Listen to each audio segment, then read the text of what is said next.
Welcome to the real F word. I'm waiting in Dallas County Jail. I've got 2 months before the prison bus comes to get me.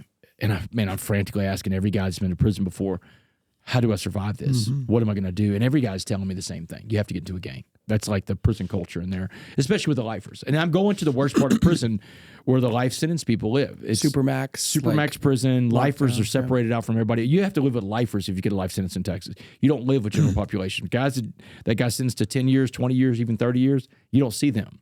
You see the guys that are never going home again. It's the edge of the earth.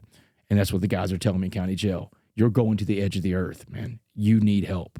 The gang is your help. But there was this one guy that was very different in there. There's this older black man named Muhammad.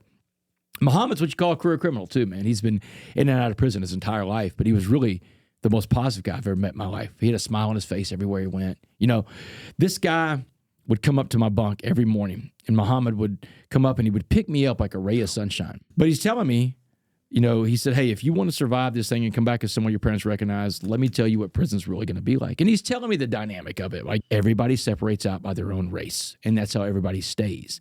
And that's how they keep the peace in there too, by the way. Because if everybody's in their own racial group, you have less chance of a racial war breaking out. And the way that works in prison is the gangs run the prison, and the gangs are made up of races. That's prison. And that's what he's telling me that day in 2009. So he's telling me, you'll fight the white gangs. If you survive that, you will fight the black gangs. The white gangs send the black gangs after you. If you survive that, you earn the right to walk alone. He said the strongest man in prison always walks alone. But he told me the truth about fighting. Now this is the truth, Joe, that saved my life back then, and it saves my life now. He said, you don't have to win all your fights, but you do have to fight all your fights. He said, some days you win, some days you lose. He said, it's okay if you lose, get back up. And after that conversation, he shared with me one of the greatest lessons I've ever learned in my life. He said, I want you to imagine prison as a pot of boiling water. He said, you have 3 choices how to respond to this pot of boiling water. You can be like a carrot that goes in hard, but becomes softened by the water.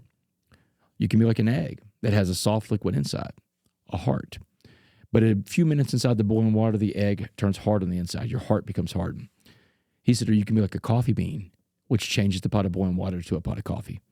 And that's what he said. If you want to come back on the other side of this thing, you got to be like that coffee bean.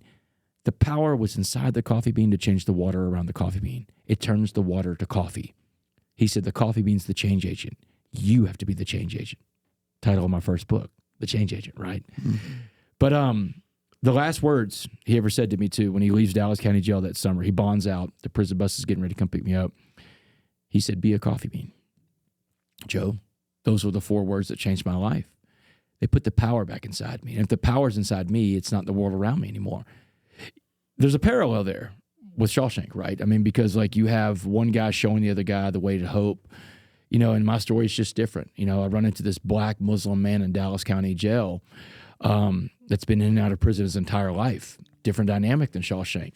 But he also gives me the tool that I need to envision myself in a better place. I can be a coffee bean. I've got to find a way to keep the power inside me. But if I find the way to keep the power inside me, I don't survive prison. I thrive in prison. And that's what I did, Joe. I became a coffee bean. Thanks for tuning in to The Real F Word. The real F word is failure. And remember that failure is a stepping stone. It's not just a stumbling block. Join us next time as we continue to explore the journey of resilience and growth without ignoring the true cost, personally, professionally, and financially, that comes with failure. Keep learning, keep growing, and keep embracing the real stories of entrepreneurship. See you next time.